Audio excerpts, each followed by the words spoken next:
Xəbər bürosu kanalında sizi narahat edən və bir o qədər də diqqətli olmağa çağıran çox vacib bir xəbər var. Qar, çovğun, buzlu yollar və rekord səviyyədə şaxta.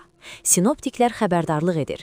Qarşıdakı günlərdə hava şəraiti kəskin dəyişir və bu, gündəlik həyatımıza ciddi təsir göstərə bilər. Evdən çıxmazdan əvvəl bu xəbəri mütləq sona qədər izləyin.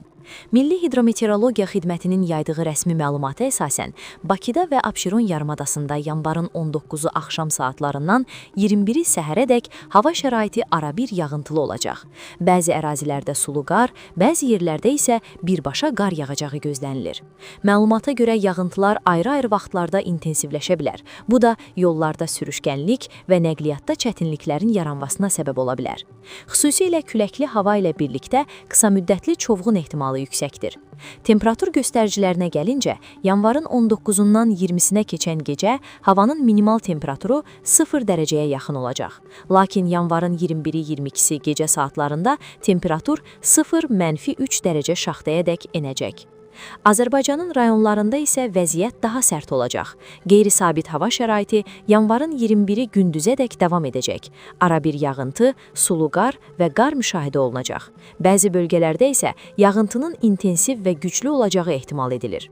Sinoptiklərin proqnozuna görə dağ ətəyi rayonlarda temperatur 6 dərəcəyədək şaxta, dağlıq rayonlarda 7-12 dərəcə şaxta, yüksək dağlıq ərazilərdə isə 18-23 dərəcə şaxta olacaq. Bu isə artıq təhlükəli hava şəraiti deməkdir. Xüsusilə dağlıq və dağ ətəyi rayonlarda yolların buz bağlaması gözlənilir. Sürücülərə ehtiyatlı olmaq, qış təkərlərindən istifadə etmək və mümkün qədər səfərləri təxirə salmaq tövsiyə olunur. Həmçinin piyadalar da diqqətli olmalıdır. Sürüşkən yollar qəza və xəsarət riskini artırır.